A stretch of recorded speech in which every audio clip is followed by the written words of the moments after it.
Grab some popcorn and a favorite chair. The love of movies is why we're here. Press play and don't delay. Let Phil be our guide to a cinematic day. Phil at the movies, from the silver screen to his podcast stream. Phil's covering every movie dream. Phil at the movies.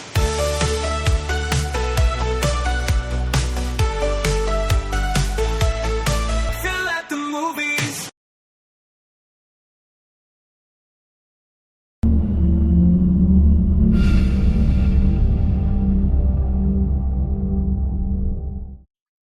And hello, everybody. Welcome back to another episode of Phil at the Movies. I am, of course, your host, Phil Walsh, and you were listening to show number 180 of this ongoing podcast that is, you guessed it, for the love of movies.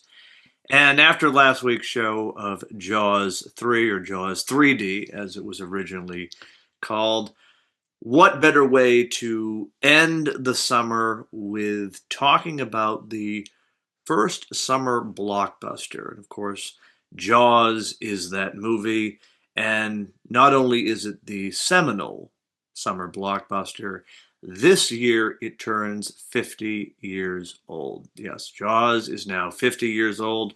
We have been dealing with that shark for 50 years, and God willing, 50 more. And frankly, based on the box office results from last weekend, a 50-year-old movie was number 2 at the box office, made $10 million. I think it was actually close to 11 when it was all said and done, which is not bad, not bad. It puts it up there as one of the big re-releases of the last few years. So not surprised, again, when we're talking about Jaws. But I am not alone today. I am delighted to be welcoming to the show first-time guest, Nick from the NickFlix Podcast. Nick, how are you today? Welcome to the show. Phil, so good to be doing this again with you, buddy. I'm excited for this one. Well, I know just from our discussions that you are a little bit of a Jaws fan. Yeah, So- a little bit. Just to give your listeners an idea. So, me and Mrs. Podcast, we went to Martha's Vineyard and met up with. I'm going to give a plug to their podcast because they're great people. Sarah and MJ, who host Let's Jaws for a Minute. Again, two people who are kind of Jaws fans. They did a whole podcast dedicated to breaking down that movie minute by minute, and got to meet them in Martha's Vineyard to celebrate the 50th on the actual day. June 20th was the official 50-year mark release date, and got to go. I met so many cool people there. I stood within 3 feet of Richard Dreyfuss. wow. Got to meet the actor who plays Alex Kittner. Got to meet Roy Scheider, or not Roy Scheider, Robert Shaw's nephew, who wrote a book about him. Oh wow! And his wife, who were the nicest people. And the wife gave me this poster that they had copies of that was made for the people and the families of the cast and crew.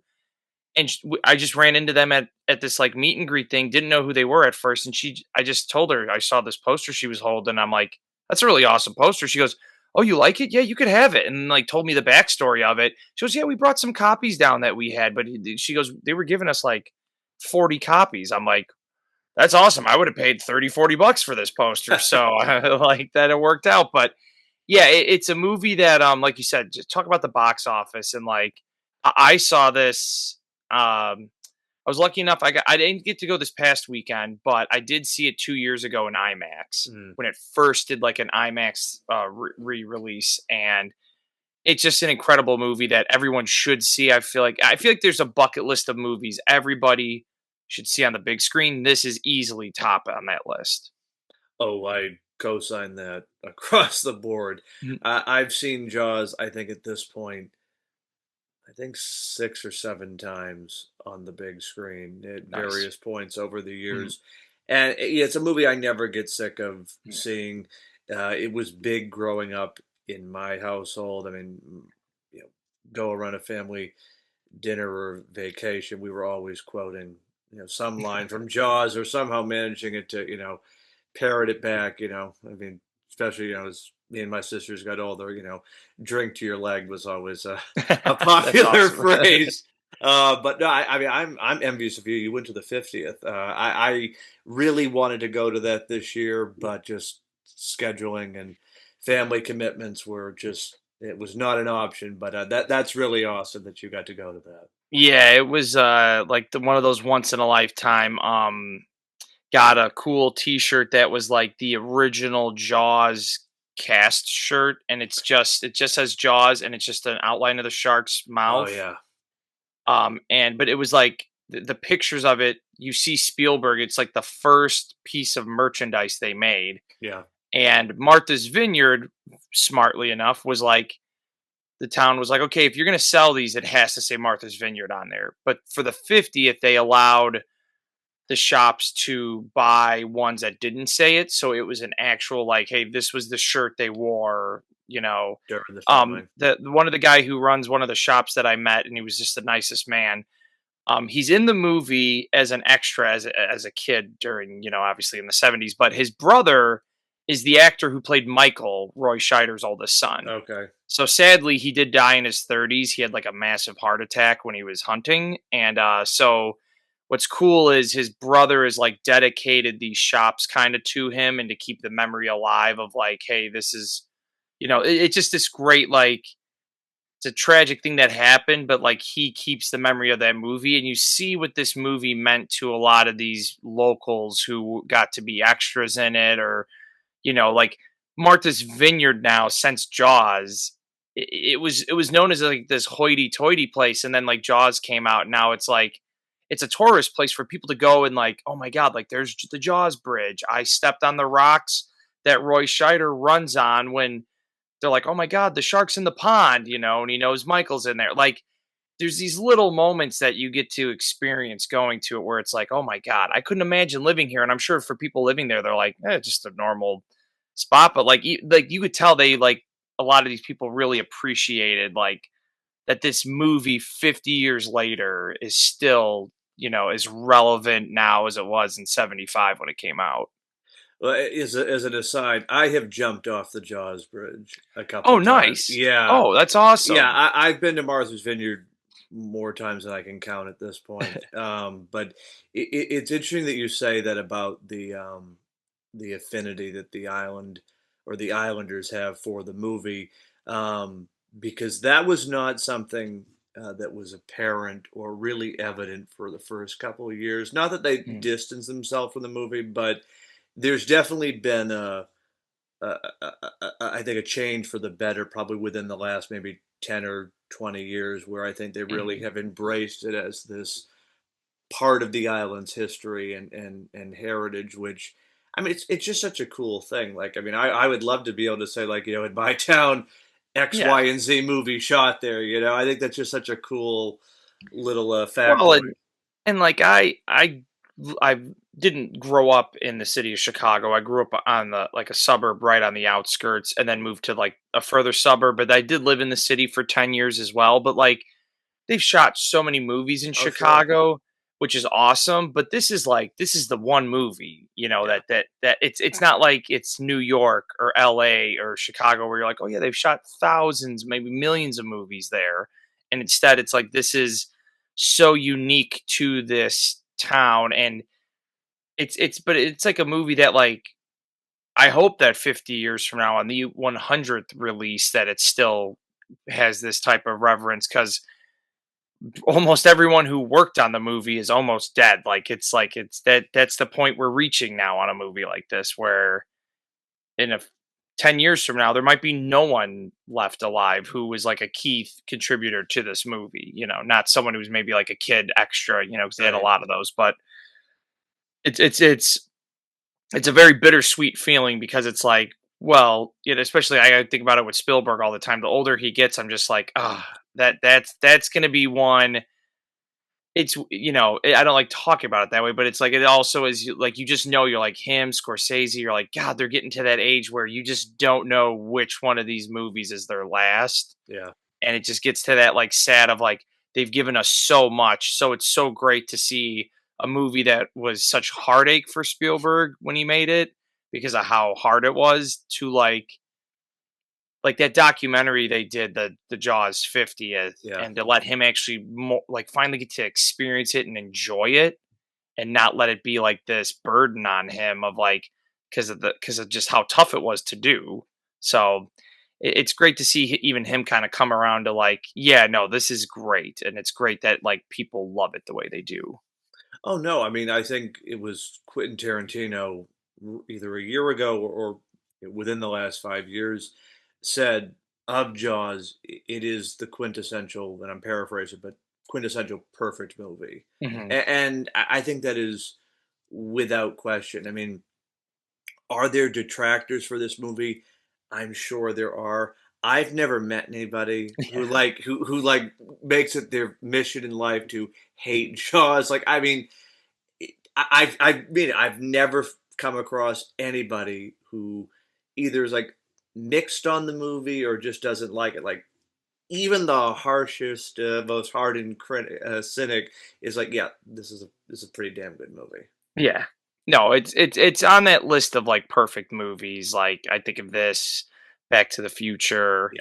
Yeah, I think like the first Star Wars and even Empire Strikes Back, like the Raiders of the Lost Ark. There's just movies. Not that they all had to be from the 70s and 80s, but it just happened of like that. Like there's just these movies that stick with you where you're like, it's just perfect. There's right.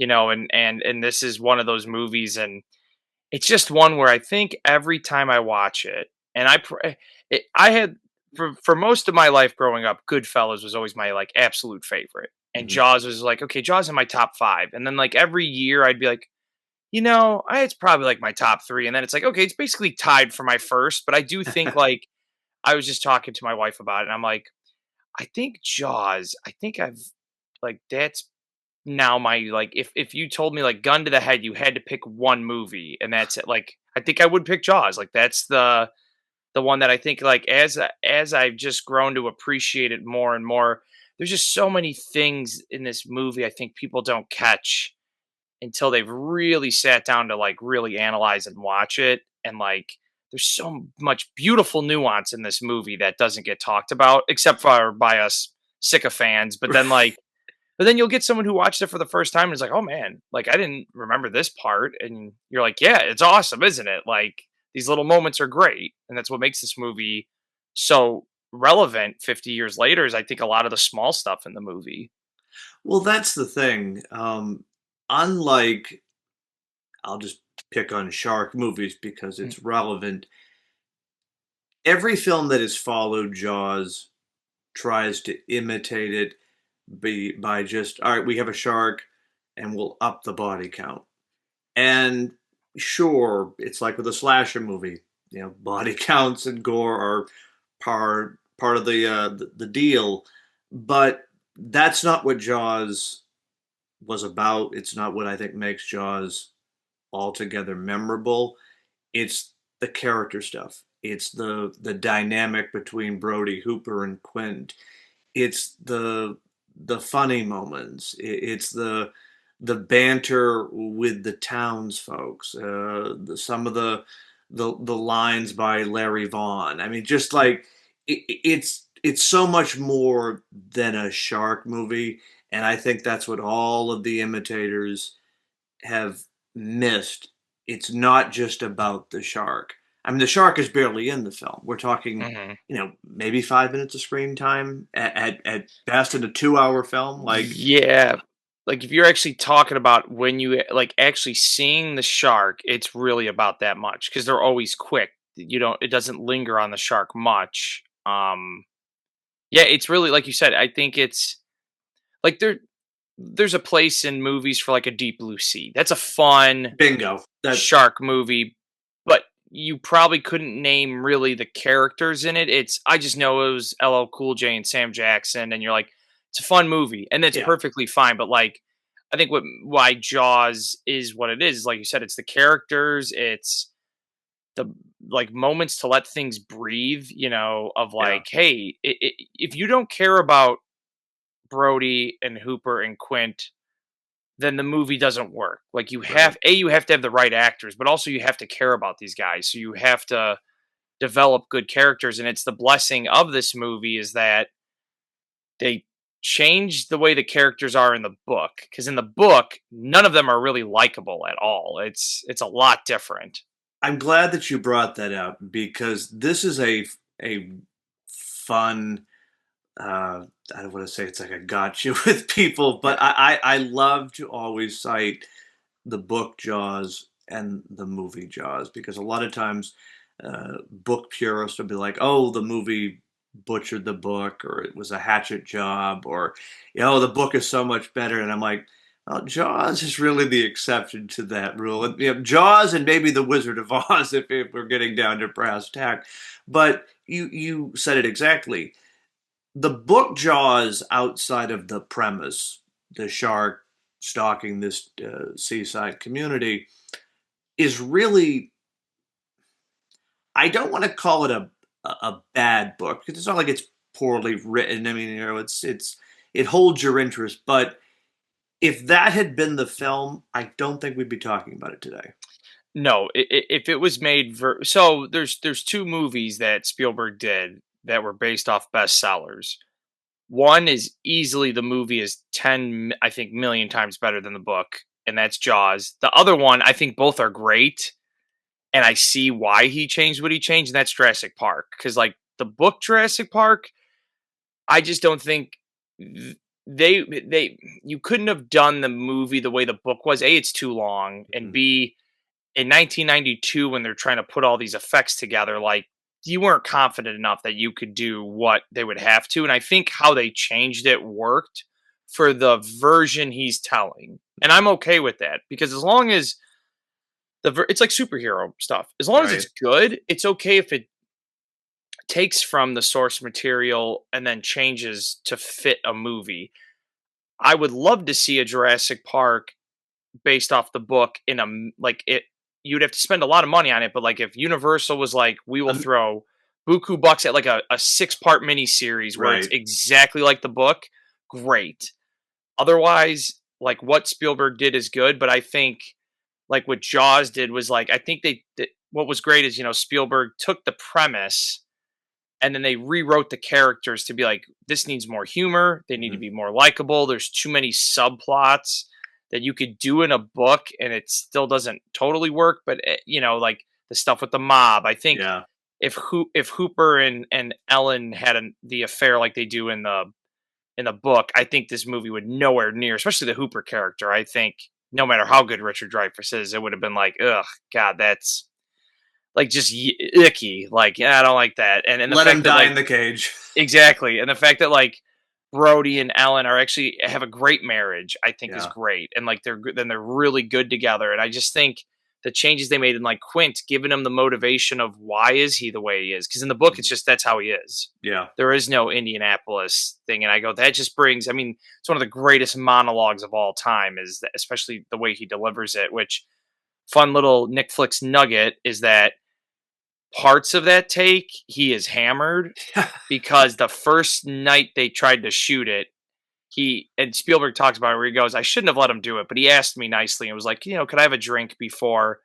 Well, then he got so hammered that they had to like lift him onto the boat. He just started improvising wildly, and then like early in the morning called Spielberg and was like, I'm so embarrassed, I'm so sorry, please just let me do this again. And he's like, no problem. And then he nails that. But you can kind of tell if you watch the movie and know about that. There's certain looks he does where it's like he looks like he's been drinking, Yeah. which works because they have been in the Right. movie, So, but it's like, yeah, and I mean Spielberg's 26 and Robert Shaw's asking, "Can I go have a drink?" You're not going to tell him no. You're like, "Sure, go ahead. Whatever helps you loosen up for the scene." Well, and Yeah. that's the thing. Spielberg wasn't Spielberg No. at this point. I mean, it still just blows my mind that he was 26, 27 years old making this movie. I mean, I mean, he is one of the greats, so it kind of all adds up at the end of it. But I mean, to think what he had riding on his shoulders for this film. I mean, it famously went over budget, it went over schedule. Of course, there's all the stories with the infamous mechanical shark. Mm. I mean, it's nothing short of a miracle that this film was in fact made and that it turned out as well as it did. I'm always amazed because Spielberg has said this many times over the years, but I think he's exactly right. 50% of this film's success outright is because of John Williams. Hmm.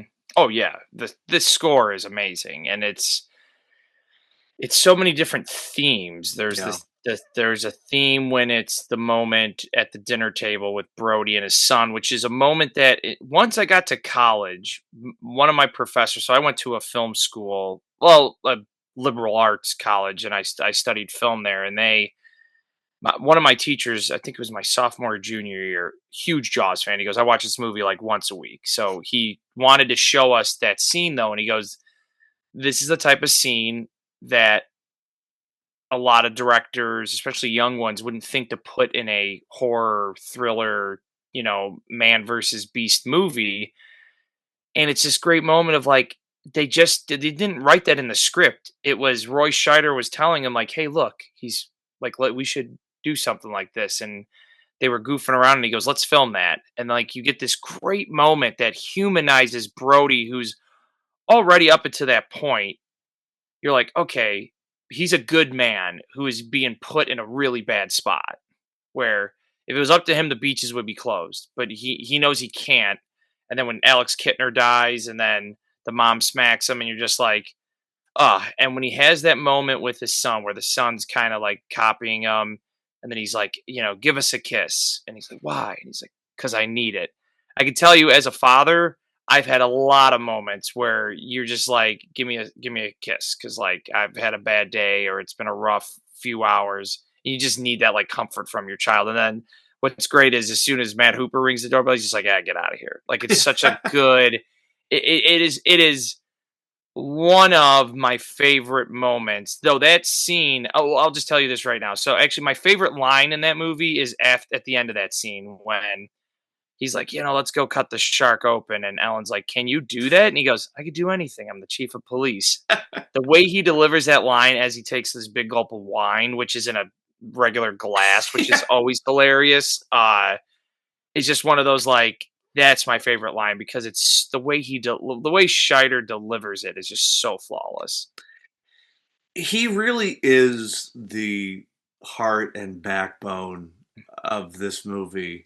And I'm always sort of tickled whenever people say, "Oh, Brody's really not the protagonist of this movie." I'm like, "Were you paying attention?" Like, Yeah. like I mean, clearly, our point of view is with him. He is us, and I think that's uh, such a relatable situation because even though this is larger than life, you can identify with Brody. You can identify with being the man put in an impossible situation or just in way over your head and trying to solve a problem and relying on your own wits and ingenuity. I mean, I love how Brody is the one that ultimately takes down the shark. It's not the ace fisherman. It's not the marine biologist. It's just the local sheriff. I mean, and again, he's not any expert. He's afraid of the water on top of it, and it's just such a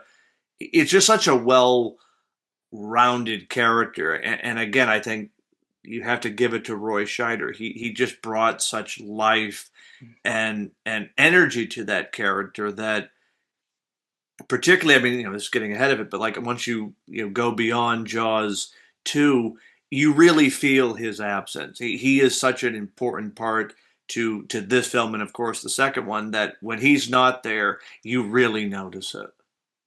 Yeah, and you could tell what's always sad is that the sequel, you could tell his heart wasn't in it, but they're like, you got to be like, we're gonna pay you money, you're gonna do it. And I know like that movie he hated doing because he's like, this is not like I think the movie's actually not a bad sequel at all, No. but I could also see where he's coming from, where it's like, yeah, leave it alone, like Right. leave the first one alone. But like he's so good in the movie. What's so great is a movie like that or like Rocky, where it's something unbelievable, but you believe it because you're invested. Like if you just look at, okay, the shark blows up because he shoots a tank that's in his mouth. Okay, like I remember Spielberg has talked about it where he's like, I don't know if this is gonna work. And then someone told him to like, if they're with you to that point in this movie, they are gonna love when that happens. Right. They're not gonna go, wait, that doesn't make any sense. It's like Rocky being a nobody and taking a champ, taking Apollo Creed the limit in the first Rocky. You're in it because you believe in the characters. Right. It's why characters are so important, that because if you don't care about Brody, then that ending doesn't work. And you're like, what? That's crazy. But like you're in that moment, and you're like, yes, get him, get him. Like, come on, hit the damn tank, hit the damn tank. And then Roy Scheider's reaction's so amazing when he does hit it, and it's just like big joyful laugh. Even though they've just been through hell, and it's so good. But like, it's just so important that this movie, it, again, when you're developing a movie, and to me, it starts with the characters. Right. If you have likable characters, then your movie has a shot. Yeah. If the characters aren't likable, then they need to be so good. Like a movie, I think is a good example. Not to get off topic, but like Oh, go ahead. Challengers was a really good movie, but about bad people. All three of the leads are not good people, or are just people where you're like, eh. But they all did such a good job, and the movie's an interesting movie that it's like, okay, it works. Right. But that's not always the case. Like if you're going to do a movie about unlikable people, then there needs to be a hook. Whereas I feel like Jaws is, you could identify with a Quint, a Hooper, a Brody, depending on who you are. But it's definitely through Brody's eyes where it's like he's a tough guy, but on the boat with Hooper and Quint, he is a fish out of water. Right. And they look at him like almost like a child at times, because they're like, you don't know what the hell you're doing. We respect you as a person, but you're basically useless on this boat. But he's the sheriff and it's his charter. Like he's got to go. Oh no! I mean, I love how he's the one who shows up with his rubber boots, and Yeah. the rain slicker on. Like, I mean, it's again, it goes back to the little details that just sort of make this movie stand out, and again, just endear you to the characters. I mean, it's like even that scene where Quint crushes the can, and you've got Hooper with his plastic cup of coffee. I was gonna say, oh, here we go. got a little foam yes, near Gansett when we were at the airport. I was like, oh, I got to get one of these. I have one of those. I have. Yep.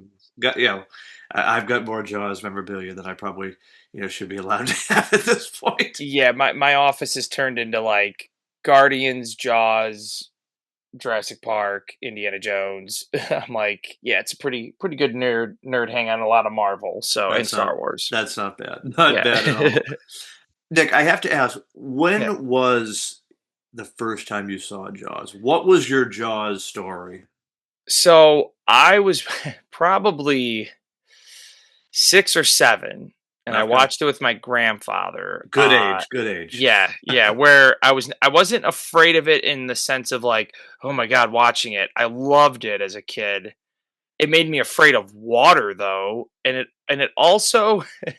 There's 2 things I remember vividly. It made me afraid of water, and it also made me not want to try tomato soup, because when Quint gets bit and spits blood, as a kid, I always thought of that as like, I mean, the first time someone brought me made tomato soup, I was like, oh, that looks like what Quint spits up. I don't want that. And it made me not want to ever try it. But no, I remember vividly watching it with my grandpa and my brother and just being like, whoa, this movie's awesome. But then not really understanding the parts that make it awesome outside of the shark. And then when I was in high school and started working and making my own money, it's one of the first DVDs I bought. Like when I really was like, God, I want to be an actor. Like that's what I want to do.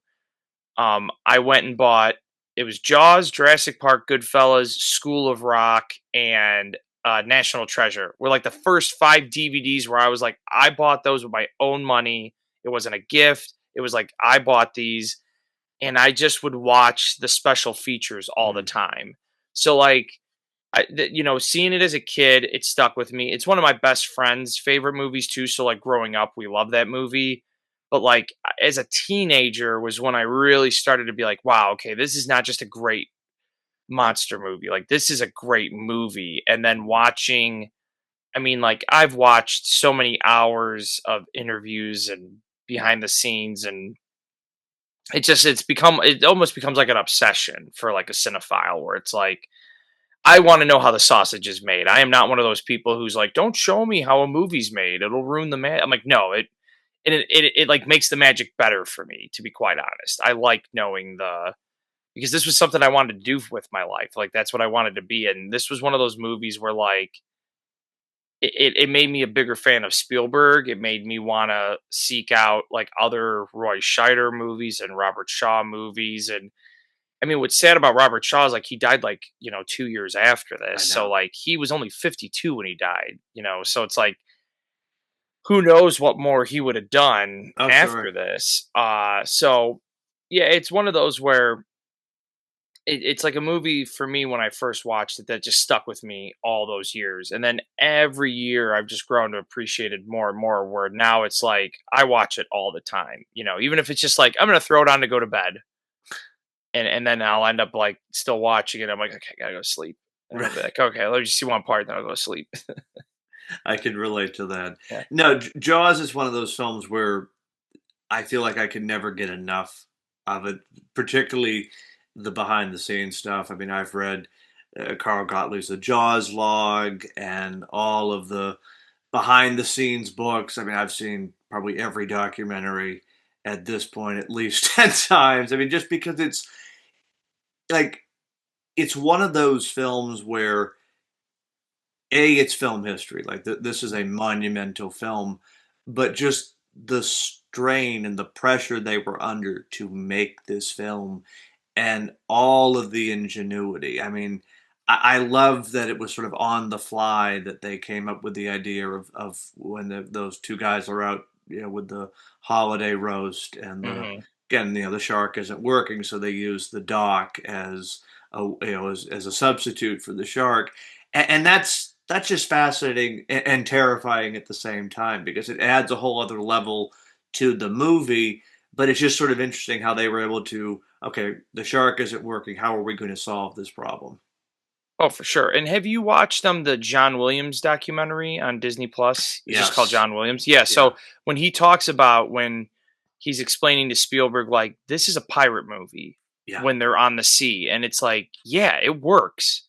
You don't want that, like, you don't want a scary theme in that third act. The third act should be that's the adventure, like, Right. of this movie. And just all of it. One of the best pieces of music I think in the scene that like to me has now stood out the most of where it's music along with visual is when they're going looking for Ben Gardner's boat. They Oh yeah. find it, and there's this shot where they're shining a light, and then you see it from the boat's view looking towards theirs, and the music is playing and it almost feels almost alien, like a mystery of like what the hell, and it's like skimming the top of the boat, and it's just this beautiful shot of like the music works, the performance works, the cinematography. It's like everybody hit a home run on that Yeah. one particular part. There's not a weak thing of that, and not that there is in the movie anyway, but like it's just so flawless. But it's like so it's one of those examples where maybe a different composer's like, let's try to make it more eerie, and John Williams like, no, this is more of a mystery. You're trying to figure out like what happened here, and it's just so good. I just think him and Spielberg was just that perfect marriage of Hmm. a guy who could show you what you want to see and then a guy who could show you what you want to hear type thing, and they just always mirrored each other perfectly. It's like truly one of, I think, like the all-time greatest combos of director composer is Spielberg and John Williams, and obviously so many of his scores have become as Oh, iconic as anything. I mean, again, you can't help but go to the beach during the summertime and I'll be damned if you don't hear somebody, whistling the tune to Jaws, or like even Mhm. when you get into the water yourself. I mean, it's in your subconscious. I mean, it's Yeah. just permeated the zeitgeist. Which, I mean, you can't say that about a lot of film scores, particularly 50 plus years later. Mhm.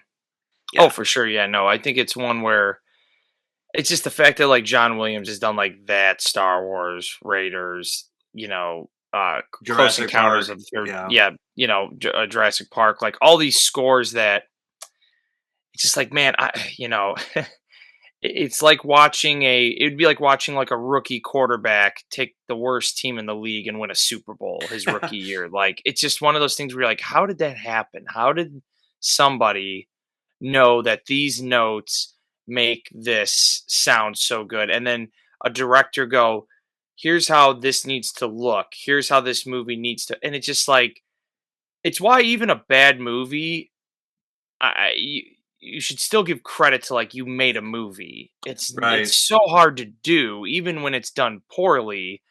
Now, there's obviously difference when like a studio's like, oh, we just need a cash grab, and you're like, yeah, yeah, okay, you could feel that, right, but like right. the effort that would go into trying to do Jaws would have been a night. I mean, it was a nightmare, but it's like they're the example when people go, oh well, Jaws did it. It's like, yeah, but just because it worked for Jaws didn't mean it's going to work for a lot of movies. But it's also very common some of the things they did, which was, oh, we didn't have a finished script, but like we have what we kind of want now. We're changing things on the fly. That happens a lot, Oh, I know. you know. I mean, not to derail it, but I always sort of laugh when people are screaming and running around saying, "Oh, a script isn't finished." And again, I'm not naming any particular Yeah. movie, but it's just this is part of the game. Mhm. Like, I mean, movies go into production all the time. I mean, not to evoke, Joker as an example, but like they were famously rewriting the script day by day on that one. So I mean, it happens all more than people Yeah. like to admit. And Jaws is just, yeah. I mean, I guess what it is, when things go badly, people can point and say, "Oh, look, see, they didn't have a script," but nobody says a word when the movie turns out, in the case of Yeah. Jaws. And sometimes it's the blessing in disguise, and that's what it was. The Right. shark not working gave them more time to hammer out the script. I mean, Jesus, they started filming and they hadn't cast Hooper or Quint. Like that's 2/3 of your leads were still undecided, and they wanted to. It's so funny that not quite the same movie, but Caddyshack went through something similar where Mm. Bill Murray wasn't cast originally, and they were just going to use a local actor in Florida where they were filming, and they tried this guy who was supposed to be like a local community actor, and they're like, "Oh, he's terrible." And then Harold Ramis knew Bill Murray and was like, "Hey, could you just come in? We just need like one or two scenes." And then he was so funny that they're like, "Well, okay, let's write him into more of it." And that's another movie that, like, again, like a classic movie of its time where they changed a ton of what they had written, and they were changing that constantly because they're like, we need more Rodney Dangerfield, we Right. need more Chevy Chase. Like these were all supposed to be supporting. It's all supposed to be about Danny the caddy, and instead It's about he everybody becomes, else. yeah, it becomes more about everybody else, and he gets like his moments to shine, but it's really about the supporting cast Right. because you just had such talented people, and it's like that happens in movies where you go in with an idea, something else works, and you're like, yeah, let's do that instead. No, I mean, that's So all part of the filmmaking process, which, again, some people say, "Oh, I don't want to know how the sausage is made," but I mean that, to me, I think that's part of the whole deal. Like yeah, I'm oh for always sure. fascinated by that stuff. Um, yeah, I look at this film, 50 years now, and I think to myself, why does it work so well? And I don't know if there is one definitive answer, because you really could point to a number of things: Mhm. score, acting, the story, production value. Um, but I think what is the glue, and this kind of gets back to that earlier point about about sort of the imitators, the other shark films. It really is a testament to the shark, to Bruce. I think that we are still holding this film up with such reverence. Again, with the advancements in technology today, the digital effects, none of them hold a candle to the shark in this film. I feel very comfortable saying that I will die in that hill. I don't care how much money you have, how good the animatronics look. The shark in Jaws is more threatening, more realistic than anything else that is out there today, and I will die on that hill. Yeah. I think it's part of why it worked. Again, similar to Jaws, is what makes Jurassic Park, the first one, work so well. Is when you're using that animatronic T Rex, and it's right in front of them. You're like, that's terrifying. Hmm. There's something with CGI that even when it's good, You know in a it's movie fake. like Jaws, just doesn't work. In a superhero movie, it's different. Like for instance, Thanos. Clearly, he had to be CGI, but it works You because you had a believe good it. actor. You Yep. could believe it. You're like, oh, he's terrifying. Like that's a good Mhm. villain. But I feel like for this in particular, it's like it just wouldn't work.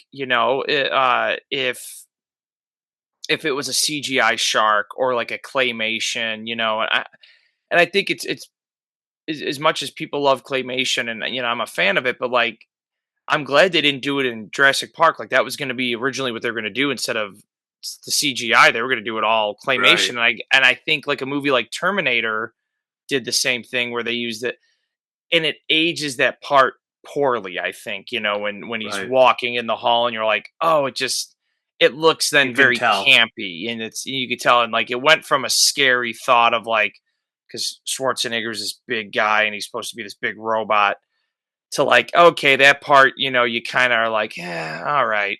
Still creepy, but not quite the same. And I think, You cringe a little. yeah, you cringe a little at that. But I think like Jaws, again, it's, if they had the technology back then, they would have tried it. But there's something special about like that, Star Wars, Back to the Future with the practical effects that you're just like, again, if you need to use CGI, I'm not totally against it because it's just hard sometimes. Some stuff you just can't do Oh, practical. You sure. could try and it's gonna like now I know you can't wait for this movie. I can't wait to see what Christopher Nolan does with the Odyssey since he's going all practical and the sets are freaking crazy. All I hear from the actors in it, they're like, these sets are massive and it is gonna be nuts. I'm like, God, I cannot wait. In Nolan we He trust. exactly. He's like I think this generation Spielberg, and we're kind of lucky enough as two guys old enough to have seen like all of Spielberg's filmography that now Yeah. we get someone like Nolan and it's like this is awesome. That's like spoiled now that we've gotten directors like that.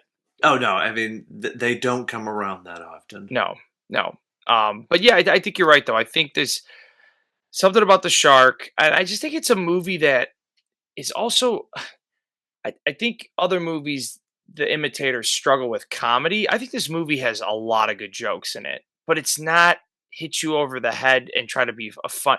It's part of life. Part of life is still funny. Like, Exactly. yeah, There's no gags in this movie. no, Everything arises from the situation. It's you said it's day-to-day life. hmm And I think that's something that is endearing because the last thing you want in a thriller or some kind of a suspense film is too much. You don't want to be beaten over the head with nonstop violence or what have you. You want that little balance, and hmm Jaws is great for bringing out of course, the suspense and the tension, but then there's a laugh. And again, it's not like oh ha ha, it's lose your thought and forget what's going on, but it's just sort of alleviates the tension in a way. oh for sure, yeah. And I think there's great moments like when Ellen's kind of like scolding Brody about like, oh, when Brody gets mad that Michael's in the boat, and she's like, he's not in the boat, he's not in the ocean, he's in the boat and the dock, and he's gonna be terrified, and Brody's like, ah, you're right, I just want him to learn the regulations, and then she's looking at the book and sees the picture of the shark, the cartoon of like him, the shark ripping apart the boat, And then she's like, Michael, get out of the boat now. You hurt your father. And Roy Scheider shoots her this look like, oh, okay. And like, that's funny. Like that part's funny. I think there's stuff with Hooper that's funny, Yeah. and there's parts even with Quint that's funny. Like, but they're not like these sight gags, No.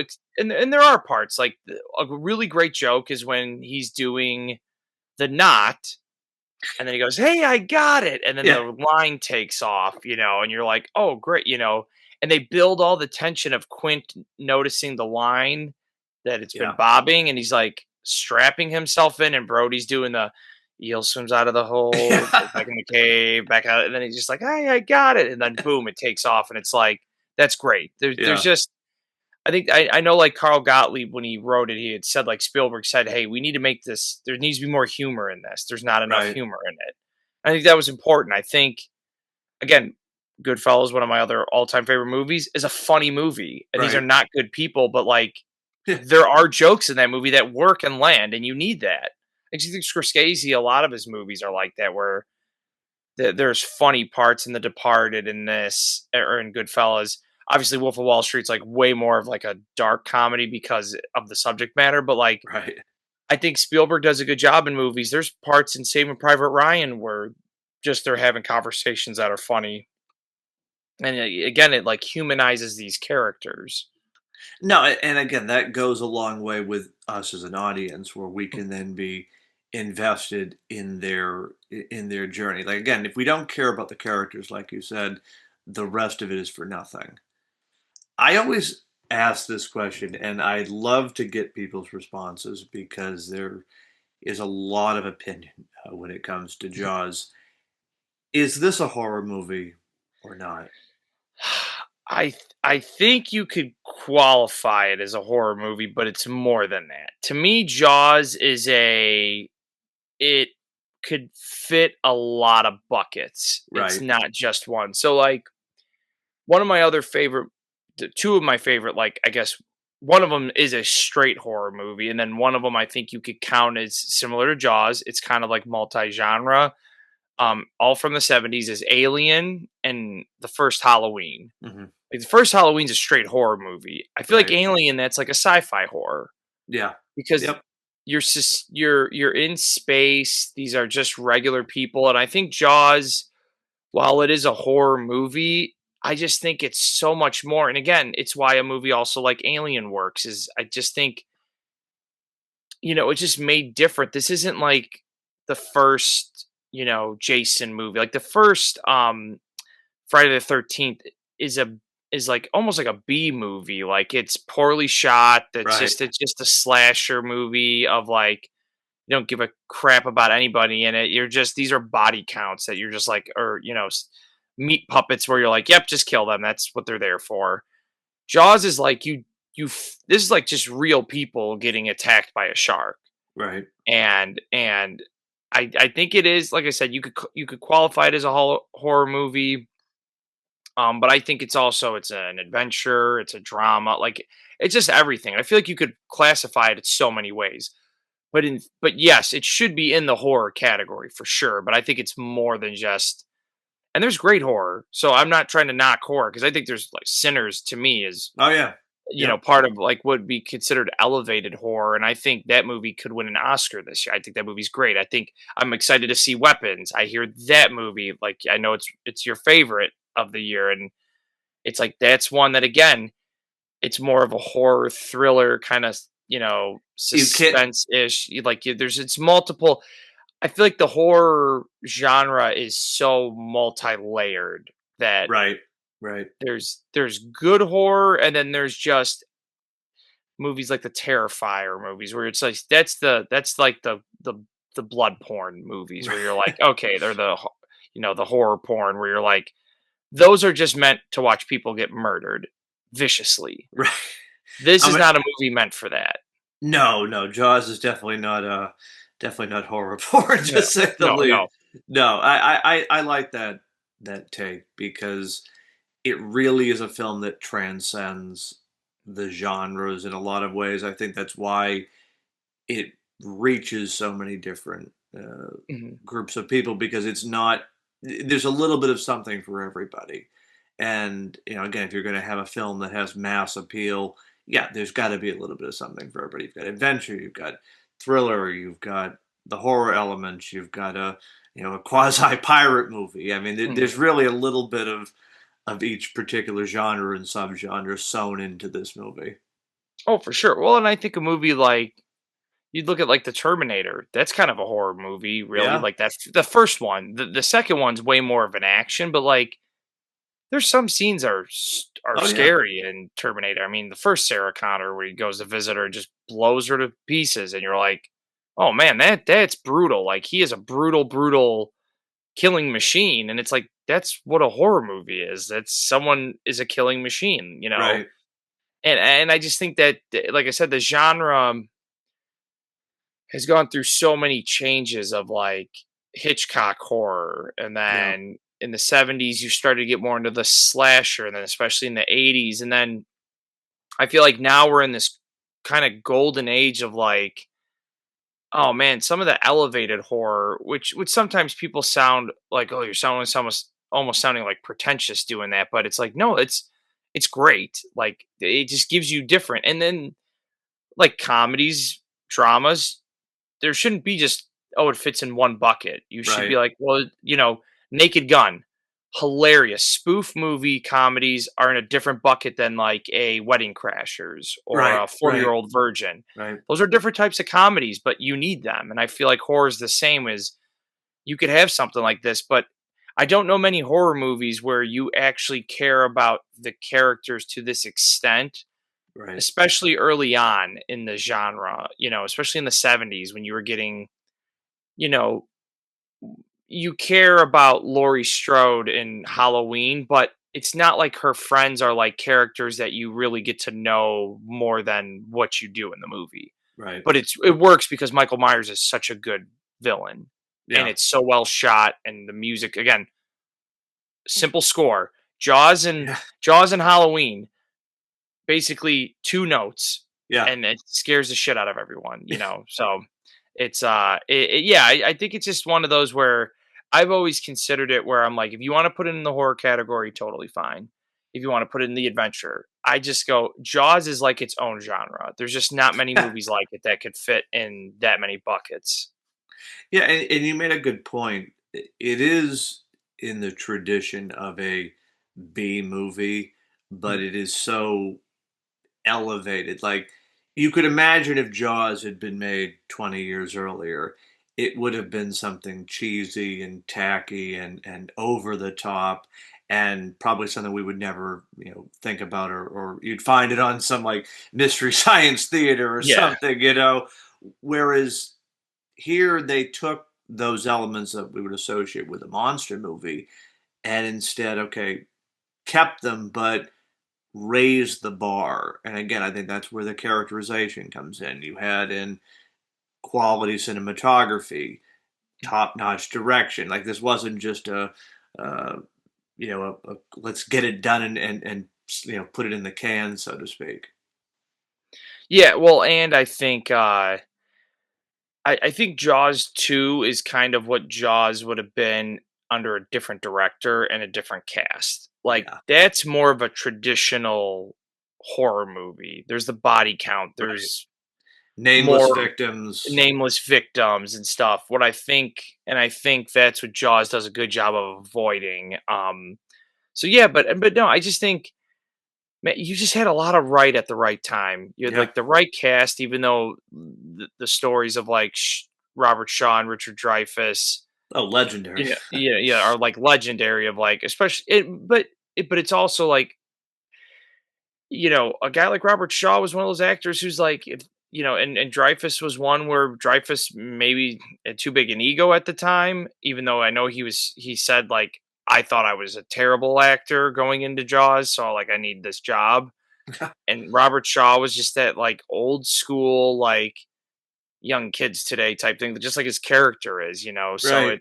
it's just great. It's just such a great dynamic because Brody is such the middleman of like he's older than Hooper, younger than Quint. He's a freaking sheriff. Like, this guy's a cop. He was a cop in New York City. Yeah.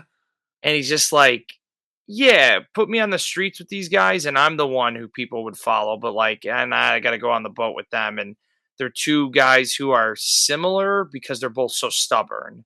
Right. But what the way they go about it is just a lot different. It's almost like it's like a political party. It's like the Matt Hooper party and the Quint party, and it's like they both want the same thing, but they both go about it totally different. Yeah. And then you have like Brody right in the middle, where it's like, yeah, he's like, I get where you're coming from, and I get where you're coming from. I don't think you guys are working together though. And then like, so yeah, it's just, Follow oh man, it's Brody. just such a flawless, yeah, exactly. It's just such a flawless movie. It's so good. No, it is. Like I said, I never can find a nit to pick with this film. Like Yeah. it really is just perfect from beginning to end. I mean, and it hooks you in right from that very start. The opening of Jaws is still one of the most frightening scenes Mhm. in movie history. I mean, just the fact that we don't see the shark and it's all just, again, theater of the mind of what's going on underneath the ocean or underneath the surface. Yeah. And that's probably the most traditional horror of Yeah, like that movie is the opening, because it's a bunch of teens at a bonfire, or right. early 20s. Yeah, She's probably like 2021, because he says he's in college. The right. guy. So you're assuming, you're like, okay, they're all a bunch of college kids, and it just starts so innocent of like, it's almost morning. They've been out all night drinking and smoking, and it's like she's the guy's so drunk trying to, which is really funny. There's a lot of really Oh funny yeah, lines he does, but like, she's just swimming, trying to enjoy being young and beautiful, and then gets killed yeah, mercilessly. Like, just, and there's such a scary thing she says where she's just like, I don't want to die. God, please help me. And you're like, God, that's terrifying. Like, yeah, that's awful. Because I'm wondering, anyone who's ever been killed by anything probably is thinking something like that. Like, and you don't see it, which is what's great, is she's just getting dragged, and you're like, what is going on? Oh no, I mean, I can remember the first time I saw it. I mean, it was one of those scenes where it just stays imprinted in your mind where what's going on underneath is even more terrifying than Hmm. what you're seeing right in front of you. I mean, again, it's just powerful images that, I mean, again, it stays with you all these years later. I mean, that's part of what works, and in the first Alien movie. It's like sometimes what you don't see is scarier than what you do, and Right. I think same thing with Halloween. Like, again, I think a lot of these filmmakers who were brought up in the 70s and 60s and stuff, where it's like you didn't have the same things you have today. So part of it is, I think you have to let the audience imagine what's going on. You're still going to Yeah. show them stuff, but sometimes what you can't see, it's like walking in the dark. Right. Your thought of what could be walking or in the same room as you is scarier than what you're actually doing. Right. And I think they do a great job of like, it's a mind f of a thing where you're just like, Yeah. oh god, now every time someone's in the water, you're like, when's the shark coming? When is it coming? Oh, it didn't come yet. Okay. And then, like, you start picking up on the music cues where you're like, Yeah. oh, there's no music cue, so the shark must not be there. Yeah. No, and then And there's that it's scene where great. the shark does pop up without the music, Hmm. which is, again, Yeah. that's another, hat tip to John Williams and Hmm.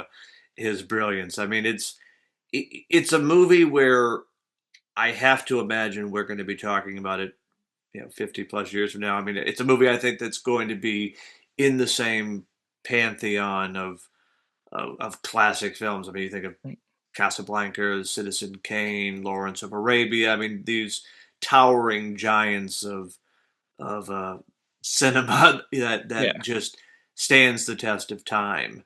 Um, I have to ask because, I mean, this is one where I'm always, ask me today and I'll tell you one answer. Ask me tomorrow, I'll probably give you another. What is your favorite scene in this movie? So I do think it is the whole dinner scene or table scene, starting with Brody and his son Sean doing Right. the hand, mimicking each other, then Hooper coming in, Hooper just being like, is anyone eating this? Like, Right. just grabbing a plate, and then there's just all these great moments when it's like, oh, he's like, oh, you might want to let the wine breathe a little. Okay, never mind. Yeah. And like, and then again, then it ends with that great, of the I could do anything. I could do anything. I'm the chief of police. Like it's just so great. And then obviously, I think you could pick almost any scene in the third act when they Right. go out on the water, even just like when they first are loading the boat, and it's Quint razzing Brody about like, oh, I see you got your rubbers on. Yeah, like it's so funny, and it's just like that. You could almost pick any scene from this movie, and it's a good Oh, I scene. know. Like it's just it's hard. I would say though, if you had like again like gun to the head, the favorite one is probably that kitchen scene. I think that's just the one that because there's just such beautiful small moments and then great characterization of Brody and Hooper. It's such a great scene. Yeah. What about Well, you? Do you have a favorite? I again, it really does change almost day to day because again, Mhm. there's just so much to pick from in this movie. I really love the scene where Brody first sees the shark, and just his reaction because you got him, he's out there chumming, and of course, you come down here and chum some of this shit, and the shark Yeah, pops up. so a good line. His reaction, like I mean, it's a laugh that turns into like a holy shit moment, Yeah. and then I love that whole sequence that plays out afterwards where Brody's like, okay, we got to get a bigger boat out here, and like everyone's ignoring him, and Yeah. they're like everybody's like Quint's getting the gun ready, Hooper's doing his thing, and then you've got of course the music, and like you can't help but be excited and also a little on edge at the same time. Two actors who do who do great smoking acting, Roy Scheider and Dan Yeah, Aykroyd with cigarettes in their mouth. I always yeah. think of Ghostbusters when Dan Aykroyd the cigarette hangs out of his mouth when he first sees Slimer and when he's working on the car, and Roy Scheider doing the with the cigarette in his mouth. And I'm not a smoker, and like smoking's very bad for you, but Roy Scheider makes it look so cool in that movie where he just goes, yeah, why don't you come chum some of this shit? Like it's so good. A cigarette, yeah, I And know. the cigarette just still hanging kind of out of his mouth when he's like, "Oh my god!" Like he doesn't have time to just like take a cigarette out. Like, holy crap! It's No, just he does completely this like shell shocked. he does this head whip that's so good and so iconic. And Roy Scheider just truly like one of the most gems of an actor, and had like a run in the '70s that Oh doesn't yeah. get talked about enough. Oh god, yeah, French Yeah. Connection, all that jazz. I All that mean, jazz. One of my favorite performances of anybody is his part in All That Jazz. He's so good in it. Should have won an Oscar for it, I but would agree with you for that. yeah, I agree with you with that. I mean, I don't know frankly, who won that year, but it should have I been Roy no, Scheider. honestly, I mean, frankly, I am still amazed to this day that none of them were nominated for an acting. I mean, in this film, I mean, I suppose it would be tough to narrow it down, if they didn't want to do all three. But I mean, at least one of them, I think, should have I think garnered for a sure nomination. Robert Shaw should have gotten Best Supporting because Quint to me, but this is why the Oscars always don't matter for longevity of a movie or Right. a character. Is to me, Quint is one of the all-time greatest supporting characters Oh in a God, movie yeah. ever. Like it's him and Joe Pesci and like Goodfellas. Not to bring it back to that movie, but like those are two performances where it's like those guys. Those are like to me the most iconic, like two of the most iconic. Like Christopher Lloyd as Doc Brown. There's just roles where you go, that role transcends anything that could have won best actor or movie that year. It's like Right. those are I think Alec Guinness as Obi-Wan Oh yeah. Kenobi is another one where it's like that. It just like, and I know he was nominated for that, but like there's just roles where you're like that becomes bigger than anything else. They And transcend the movie. yeah, like they do. And I think any of the three, but I definitely think for sure at least for supporting, I'm always surprised that Robert Shaw didn't get nominated for that. I'm like, God, that's insanity. Well, no, it's funny because before like the internet and you could look all this stuff up, was a thing. I remember somebody in passing. This was like in elementary school. Said, "Oh yeah, he was nominated for Jaws." So like, I mean, I went for like 2 or 3 years thinking, "Oh well, yeah, he was nominated for an Oscar." Like telling everybody, and then finally one day I was must have been looking it up on a Wikipedia page, and it was like, "Oh wait, okay, no, he wasn't." Okay, I was lied to here. I'm You just you spreading had this the, false like, almost information. like a Mandela effect of like, Serious? "Oh, that's yeah, he was nominated," and telling all these people, and then they tell someone, and they're like, "No, he wasn't." No, I mean, I did, the Brody head whip, with that reaction, Yeah. but yeah, no, it's, I mean, you are right. I mean, some roles, some performances transcend Oscar talk and become part of the zeitgeist. I mean, Quint is definitely one of those people. I mean, as is the same with Brody and Hooper. I mean, they're all memorable in their own right. As is like a character like Larry. I mean, Mhm. Oh, yeah, Larry I Vaughn's great. Yeah. I grow up, I have lived in a small town most of my life, and so small town politics and people like Larry Vaughn are folks that I have dealt with Yeah. in different capacities. So there's Best not a lot Blazer of game too, like, his Blazers, Oh, nothing beats a Larry Vaughn, top the notch. Blazers are so Oh good. yeah, Yeah, I want I that jacket so bad. I me want one too. of my Oh, kid. I the anchor jacket. Yeah. I get my hand. That's a prop I'd like to Yeah. have right there. There's another scene which I to this day it's still imprinted in my memory. The scene in the pond where the guy gets gets Mhm. attacked, and it's actually technically the first time we see the shark. It's not And like the it Brody looks scene. amazing. That It scene is to this day, like, I mean, I'm convinced that is a great white. Like it yeah. just the way it looks, the water, the lighting, it's perfect. It's so good. Yeah, that when you just see it coming up from, like, underneath that guy kind of, and you're like, "Oh, he's effed. He's Yep. so screwed." You're like, "Uh-oh." Like, "Sorry, buddy. That's, you're the nameless victim here, bud." And, Right. it's just so terrible because he's just trying to help them, and it's like, if all those boats weren't, where they were, does the shark not try to go in the pond? And what's great is it leads to that great moment of, like, when the shark goes past Michael and he's Right. just looking terrified, and then, there was, like, a deleted scene they wanted to do where it Oh was gonna yeah. be the shark kinda trying to go after Michael, and the guy grabs Michael and then kinda, like, lets him go as the shark's taking him under so Michael could swim to safety, Right. and they ended up cutting it because they're like, "Ah, it's very bloody, and we're not trying to." Do that. And I'm like, I'm kinda glad they left it the way it was because it's better to see him just so in shock knowing that he could have easily have just been the victim there. Right. Yeah. Jaws is one of those films where I have seen all of the deleted scenes that they've ever put out. And sometimes you see a deleted scene for a film, you're like, oh, I wish they would have kept that. That would have been a cool enhancement. The deleted scenes are great gems for this movie, but there isn't one that I would say, oh, they should have kept that in there. Like everything in this movie works. Mhm. Everything is just the right amount. Each scene builds and then pays off and then goes to the next. It's such a tight film. There's not one moment where I would think like, oh, they should have had this there or should have taken this out and put something else in. Oh, for sure. Yeah, no, I think this is one of those good examples of like, nah, you didn't need anything else. Like, I don't think there was. I also what I like about it is the third act doesn't become about. You never see like Ellen and the boys waiting for like to hear back from their dad. I think it was Right, important to like, no, this third act is these three, and very few blockbusters would do something like that. They'd want to be like, we need to show the what wife and her kids. and the Yeah, kids are going through, and it's like it's not about them.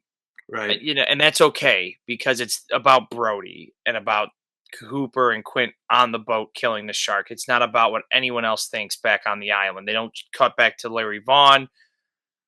Everyone will eventually know what they did because they're going to paddle back to shore, but it's right, not about like a hero's welcome or anything. no, And that's why I think it's such a perfect movie is you don't sometimes movies will use stuff where it's like I don't need that point of view from that actor or that character. It's fine. right, We get it. Like we don't need it. And I think this movie doesn't have fat. There's no fat on it that needs to be trimmed off. You're like, no, leave it. It's great. right. No, I mean that's something that always bothered me with the novel, and I remember the first time I read it being shocked that they don't stay out at sea the entire time. They go back Yeah. and forth like two or three different times, and I'm like, wow, what a great way to kill the tension. Like, Yeah. oh, they're out there with the shark, and then we're gonna turn in for the night. Like, way to kill your moment I there. know, God, to be like, if it, could you imagine that if they were like, all right, back to shore now after the first night? You're like, wait, what? Yeah, exactly.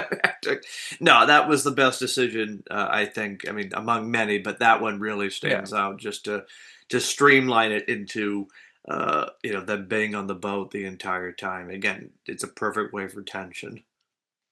Oh, for sure, man. No, God, it's just so good. There's No, just, like I said, there's it's just truly one of those movies that I don't think anything else would have made it better.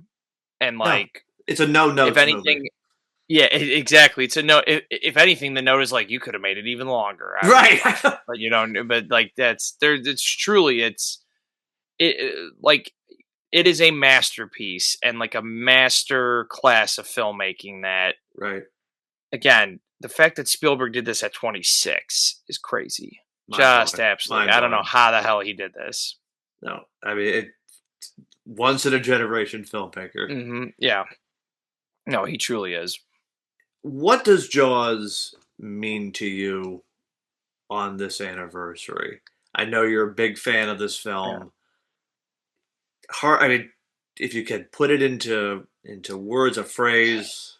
Yeah, I think it's what it means to me is it's a movie that made me fall in love with movies. Hmm. And I think this is part of like that group of movies for me that are my favorites where when you watch it you feel uh like when they do it in the movies when someone's watching something on the big screen and they're like, the lights and everything in their world is just you're like so sucked up into that world. And this was one of those first movies that kind of hooked me into like, oh man, I this is what I want to do. I want to watch these. And for me, what's so great, it's almost like what it means to me is more of what I see it means to everybody else. It's Right, just it means a lot to me that this movie has the following it does. That it's I don't think there's a bad discourse of Jaws fans online because some franchises and some movies do that. And oh yeah, meeting all these people at Martha's Vineyard, I think like that's the stuff that means as much to me as the movie itself is seeing how much it's affected so many people in like this positive way. And it's a movie that like my kids are too young. They have watched it, but they don't understand it. But it is a movie like when they're older, I can't wait to sit with them and be like, this is a movie that is one of your daddy's favorites, and like I can't wait to share that with you. But like they love, like they know Jaws. They have I have shirts for them that have the shark on it, and like they'll be like, oh, Daddy loves Jaws. Like they know my phone case. Like they're like, oh yeah, no, that's they know that. But it's just like a movie that it is hard to explain, but it's like that for people who love music, people who love art, where it's just yeah. like you see it and it just never leaves your brain. And then it becomes something it's like an obsession, like a healthy obsession though.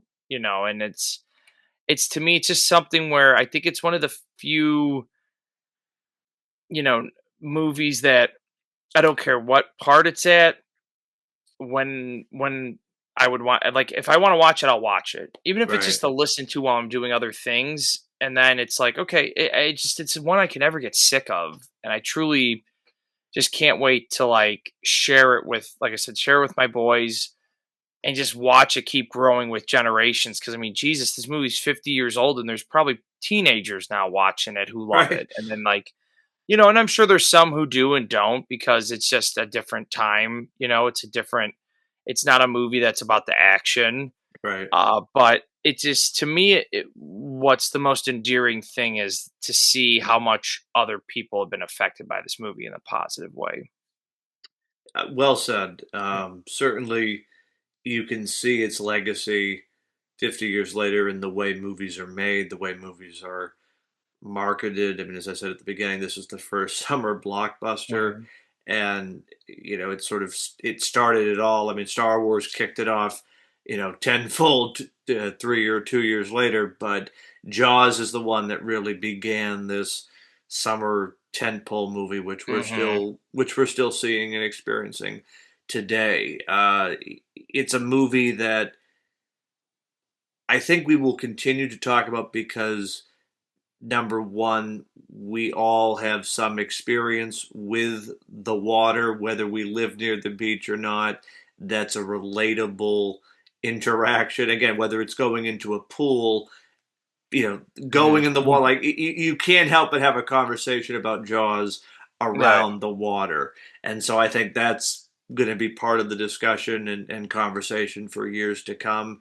It continues to inspire filmmakers, up and coming filmmakers. You hear people always mention Jaws as a point of reference. I Mhm. think that's another part of its legacy. I'll just say for me personally, I grew up watching this movie a lot in my house. My mom was instrumental in bringing Jaws into my life, and I mean, she is a diehard Jaws fan to the end. It's her favorite movie of all time, and every time there's like a Jaws knick-knack or something, I'm always picking it up and getting it for her. And I mean, she just goes crazy for this stuff. She loves the movie so much.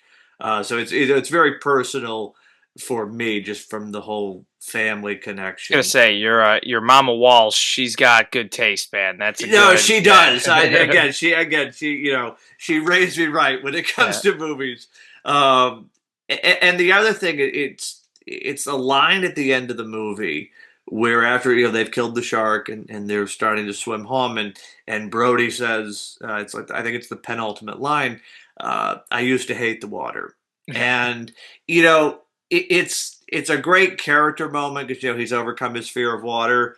But like I've always taken it as it really can mean so much more. Like you can overcome any Hmm. challenge, any obstacle, any problem you find yourself in. And even if you're in over your head, like Brody, you can defeat it. You can prevail. And I just think that's like, again, that's why I love movies so much. That's why I'm doing this Hmm. stuff. Like, just, Yeah. it's not just, oh, it's great entertainment. Like you can really connect with this stuff on an emotional level and a personal level, and kind of see it in your own life in a way. And that to me is, if a movie can do that, then I mean it's done its job. Exactly. Yeah, and ultimately that's a movie's job is to Right. just connect on a level with someone.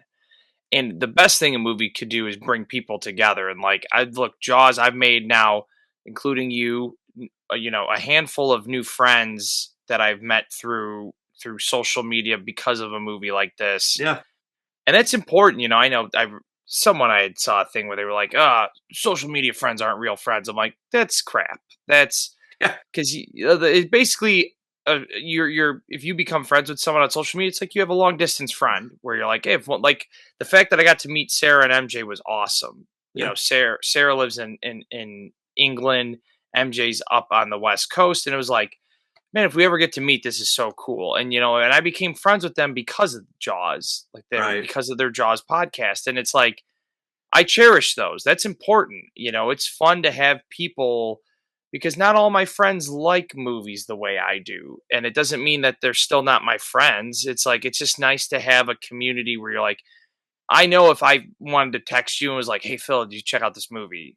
It's awesome. Or like, hey, what'd you think of this? Let's chat about it. Like, Right. that's good. I think that's like everyone needs, friends like that. And I think what's great is this movie could bring you together with people. I think it's great that you got to share it with your mom and your parents and your family. And that's what I hope to do with my kids because my parents didn't really watch this movie, so it definitely was more of like me just falling in love with it myself. And I Right. probably like my kid brother was the one who I got into it the most of like any of my siblings. Sure. But it's like and one day I'll get to sit with my kids and like really sit and let them watch it. And if they love it, great. And if not, it's like, okay, but at least I got to do that with you guys. Right. And it's like, you better, I'm going to take your toys away. You Well, I got was to gonna say, watch it. disown them, or Yeah, exactly. I'm like, and all your stuff's gone now. That's right. That's right. No more toys for you. No more toys for you guys. You should have loved the movie just like me. That's right. Sink or swim. No, Yeah. no.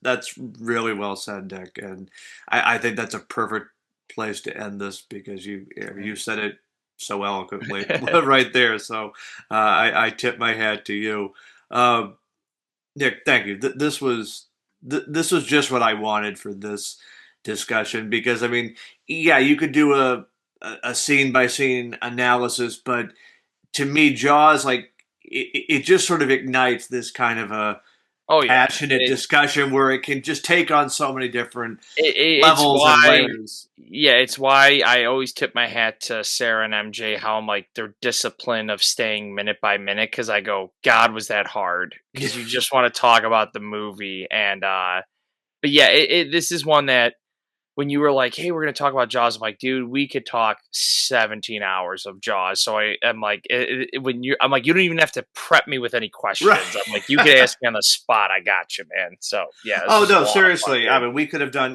just 5 hours on the opening scene, or yeah. the scene with the holiday roast. I mean, like Oh God, yeah. There's so literally. I much. mean, there's just a lot to unpack with that. So bookmark that. We'll maybe circle back next summer for something else. But Nick, where can people, as I often say, stalk you in the best possible way on social media? Yes. Twitter, Blue Sky, Instagram, at NickFlix Pod. It's on Apple and Spotify. I'm dropping our episode the Monday the 8th. So I'm looking forward to that. We kind of had a nice little discussion about box office, movie reviews, just I like to call our episode kind of like a gumbo of just movie stuff. We didn't have like a specific through line. But yeah, no, this if you guys want to come chat about movies, I did do a Jaws 50th episode, which I was very proud of, and it did very well. It's kind of like a bunch of my former guests sent in 10 15-minute audio clips of why they love the movie. I also read people's tweets. I think I read one of yours. I don't remember if we were talking, maybe I can't remember. It was a while ago that I recorded, but I dropped it the week of, and it ended up doing very well. So it was like one of That's those great, episodes man. I was really proud of how it turned out. But yeah, man, just hit me up on social media if you want to talk about movies. I'm always down. No, and again, I give it my seal of approval, and I mean not just because I was on this show. That's put the bias aside there. No, you really do. You got a great show, and I love hearing your takes on movies, and you really put out. I don't like to use the word content 'cause I thought- appreciate it though. yeah, yeah, you put out good Nick flicks. How's that? Good There we Netflix. go. Yeah, There we go. that'll work. That's better. That's better. And of course, everybody, again, thanks to Nick, and please do follow his show as well as send him your Jaws questions. I'm sure he. Again, Nick is always looking to talk about Jaws. So Oh yeah. definitely a lot of discussion there to be had. But that does it for me, everybody. Thank you, as always, for tuning in or watching this episode. I will be back next week where we will do this all over again for the love of movies. Phil at the movies makes every movie a treat.